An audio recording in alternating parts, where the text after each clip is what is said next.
40 రోజుల వ్యవధిలోనే 100కు పైగా పెళ్లిళ్లు ఆగిపోవడం ఇదేదో గాసిప్ కాదు. మధ్యప్రదేశ్లోని ఇండోర్ నగరంలో నమోదైన నిజమైన పరిణామం. ఒకప్పుడు పెళ్లి అంటే కుటుంబాల మధ్య బంధం, భవిష్యత్తుపై నమ్మకం, జీవితాంతం కలిసి నడిచే నిర్ణయం. కానీ ఇప్పుడు అదే పెళ్లి సోషల్ మీడియా నోటిఫికేషన్ల ముందు నిలబడి ఓడిపోతూ ఉంది. ఫోన్ స్క్రీన్ పై ఒక్క పాత ఫోటో, ఒక్క పోస్ట్, ఒక్క రీల్ చాలు ఏళ్ల కలలు క్షణాల్లో కూలిపోవడానికి.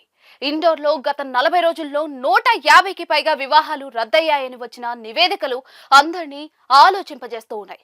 ఇందులో ఆశ్చర్యకరమైన విషయం ఏంటంటే వీటిలో ఎక్కువ శాతం పెళ్లిళ్లు ఎవరో బలవంతంగా రద్దు చేసినవి కాదు. వరుడు వధువులే స్వయంగా వెనక్కి తగ్గిన నిర్ణయాలు.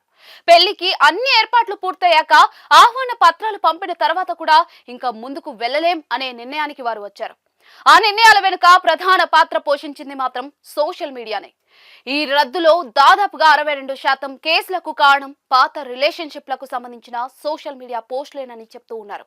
ఎంగేజ్మెంట్ అయిన తర్వాత లేదా పెళ్లి తేదీ దగ్గర పడుతున్న సమయంలో ఇన్స్టాగ్రామ్, ఫేస్బుక్ లో పాత ఫోటోలు, వీడియోలు, కామెంట్లు బయటపడుతూ ఉన్నాయి. గతంలో రిలేషన్షిప్ ఉందా, ఇది ఇంకా కొనసాగుతుందా అనే సందేహాలు మొదలవుతూ ఉన్నాయి. నమ్మకం కాస్త అనుమానంగా మారి ఆ అనుమానం క్షణాల్లో పెద్ద గొడవలకు దారితీస్తూ ఉంది. చివరకు పెళ్లి రద్దే పరిష్కారంగా కనిపిస్తూ ఉంది. ఇక్కడ మరో ముఖ్యమైన విషయం ఏంటంటే ఇవి కేవలం అబ్బాయిలపై లేదా అమ్మాయిలపై మాత్రమే పడుతున్న ఆరోపణలు కావు. రెండు వైపులా సోషల్ మీడియా చరిత్రే సమస్యగా మారుతూ ఉంది. ఒకప్పుడు గతం అంటే వ్యక్తిగత విషయం, ఇప్పుడు అది పబ్లిక్ డేటాగా మారిపోయింది. తొలగించామని భావించిన పోస్టులు స్క్రీన్ షాట్ల రూపంలో మళ్ళీ బయటపడుతూ ఉన్నాయి. గతం వదిలేసి ముందుకు వెళ్ళాలి అనే మాటలు చెప్పడం సులువు, కానీ డిజిటల్ ట్రేస్ల మధ్య అది అంత సులువు కాదు. మిగిలిన పెళ్లి రద్దులకు కుటుంబ సమస్యలు కారణమని నివేదిక చెప్తుంది. కట్నం, ఆస్తులు, జీవన శైలి, ఉద్యోగం, కుటుంబ జోక్యం ఇవన్నీ ఎప్పటి నుంచో ఉన్న సమస్యలే. కానీ సోషల్ మీడియా వాటిని మరింత ముదిచ్చేలా చేస్తుంది. చిన్న అపోహ కూడా పెద్ద వివాదంగా మారుతుంది. ఒకరి ఫాలోయింగ్ లిస్ట్, లైక్స్, కామెంట్లు కూడా కుటుంబాల మధ్య అనుమానాలకు దారితీస్తూ ఉన్నాయి. ఈ ఆకస్మిక రద్దు ప్రభావం కేవలం జంటలకే పరిమితం కావడం లేదు. పెళ్లి రంగంపై ఆధారపడి జీవించే వారికి కూడా ఇది పెద్ద దెబ్బగా మారింది.